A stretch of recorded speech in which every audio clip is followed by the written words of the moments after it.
Relying on freelancers and other third parties is a must when brokering in Fiverr. There are many issues which can arise from this. For instance, how can you determine that the person on the other end of the computer is honest in his or her dealings? There's no way to be 100% sure that everything will go smoothly because you will never know who the person is on the other end.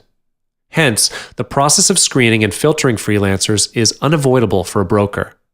It may be a time-consuming procedure, but once you get the connection with the freelancers, you can resume working with them if they have proven to provide quality service and work. Here are a few methods that will help keep you at ease. You're going to go through a series of filters before you decide to contact them. Without further ado, let's move on to the first level. First and foremost, you must pick the right place to post your offer. Use established marketplaces on the internet. The difference between non-established and established marketplaces is that established ones will keep only good quality freelancers.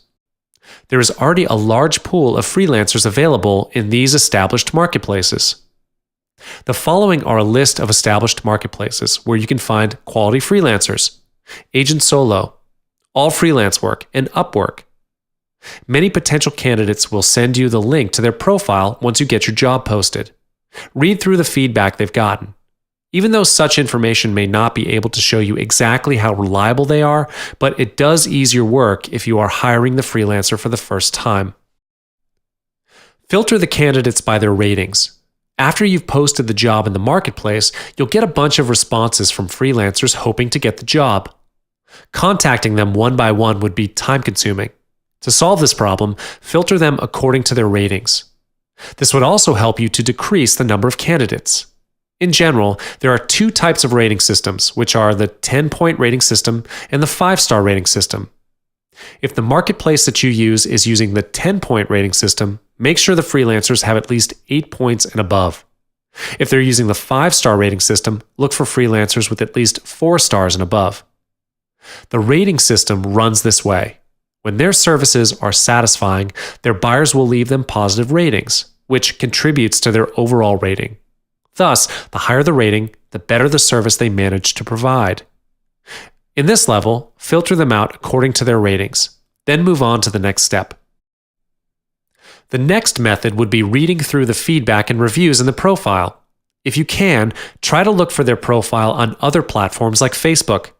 From their profiles, you can evaluate them better. From these networks alone, you may not be able to get in-depth details of their work habits, but you will be able to know their general online behavior through the content they share online. It would be a good reference for you to understand the freelancers better. However, if you're not up to looking up for their profile on other platforms, you can go to their profile in the marketplace. When you are on their profile page, scroll down to look for reviews and feedback from their former buyers. Read the reviews and feedback in their profile. It is acceptable to have a few negative reviews or feedback because there are always difficult clients that have requirements which are nearly impossible to fulfill.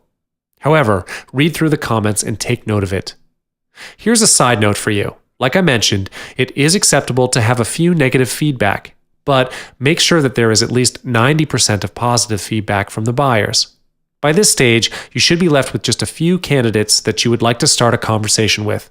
The rest can be the backup. Start a conversation with each of them, as you can evaluate their character throughout the conversation. First things first, you can evaluate them by how they reply to your request. For instance, you can assess someone in terms of how long they take to respond to your request. This way, you will know how fast they will get back to you when you contact them in the future. From the way they respond to your request, you will get to evaluate their professional working attitude in handling the work you pass to them. If needed, you may get their email address in case of any emergencies. In some instances, the marketplace server may be down or hacked. If so, you will have a second method to communicate with them. Finally, ask for their portfolio as a reference to evaluate their work. This can be said to be an essential part. Evaluating the portfolio would be the final factor that you will need to walk through before agreeing to use their work and offering them the job. You should not accept their service before getting to see their past work. Regardless of anything else, the capability to provide quality work is the utmost important factor that you must put priority on when it comes to screening for freelancers. Whether they can perform well or not is not depending on the way they speak, but on their actions. Therefore, other than evaluating the way they handle work, you will need to evaluate the work from them. This is to ensure that you can provide the best service to your clients as well.